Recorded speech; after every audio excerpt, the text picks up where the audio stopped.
బొల్లా బ్రహ్మనాయుడు కేసును గాని మీరు ఒకసారి పరిశీలిస్తే, బొల్లా బ్రహ్మనాయుడు గారి కేసులో ఏమైంది?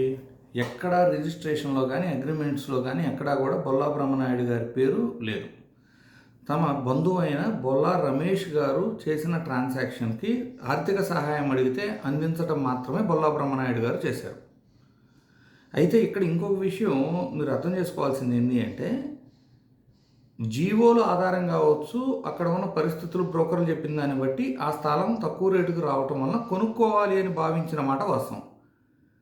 కొంత పేమెంట్లు చేసిన తర్వాత ఇప్పటికీ రిజిస్ట్రేషన్లు అవ్వక ఎందుకు అవ్వట్లేదు అని ఆరా తీస్తూ సందేహాలు వచ్చిన తరువాత మొదటిగా బొల్లా రమేష్ గారే వెళ్ళి ప్రభుత్వాన్ని అప్రోచ్ అవ్వడం జరిగింది.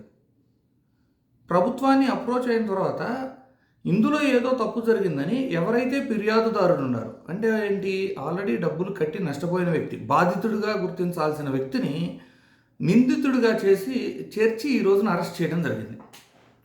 సరే, ఈ విషయంలో ప్రభుత్వం చేసిన తీరు కరెక్టా రాంగా అనేది పక్కన పెడితే, గతంలో ఇలాంటి ఇన్సిడెంట్ జరిగినప్పుడు తెలంగాణ ప్రభుత్వం ఎలా వ్యవహరించింది? మొదటిగా మనం వసంత కృష్ణప్రసాద్ గారి ఇన్సిడెంట్ తీసుకుందాం. అప్పట్లో మీరు కానీ చూసుకుంటే హైడ్రా వాళ్ళు ప్రభుత్వ భూమిని అక్రమంగా కబ్జా చేశారు అనే కారణంతో వేల కోట్లకి సంబంధించిన భూమిని తిరిగి ప్రభుత్వం ఆ భవనాలను కూల్చి మరీ స్వాధీనం చేసుకోవడం జరిగింది.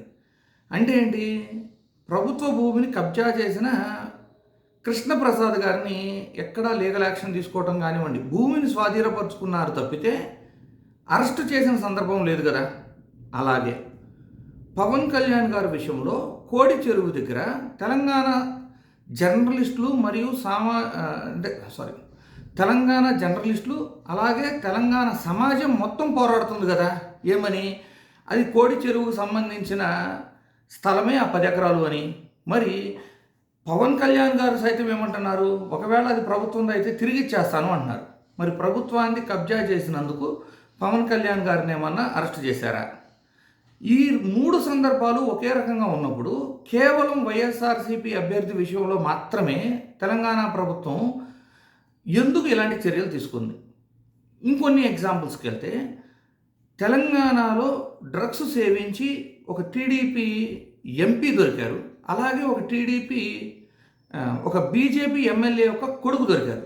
వాళ్ళని స్టేషన్ బెయిల్ ఇచ్చి మరి పంపించేసిన తెలంగాణ ప్రభుత్వం, తెలంగాణ జర్నలిస్టులే కాదు తెలంగాణ సమాజం మొత్తం కూడా కోడి చెరువు విషయంలో ఆందోళన చేస్తున్నా కూడా వాటిని విస్మరించి కేవలం తమకు ఉన్న కంఫర్ట్ జోన్, చంద్రబాబు ప్రభుత్వంతో ఉన్న కంఫర్ట్ జోన్కి రేవంత్ రెడ్డి గారు ఆంధ్రాలో ఏ విధంగా అయితే బాధితులనే నిందితులుగా కేసులు కడుతున్నారో ఆ తరహా రాజకీయాన్ని తెలంగాణలో కూడా తీసుకొచ్చారని భావించాలా? ప్రజలారా ఒకసారి ఆలోచించండి.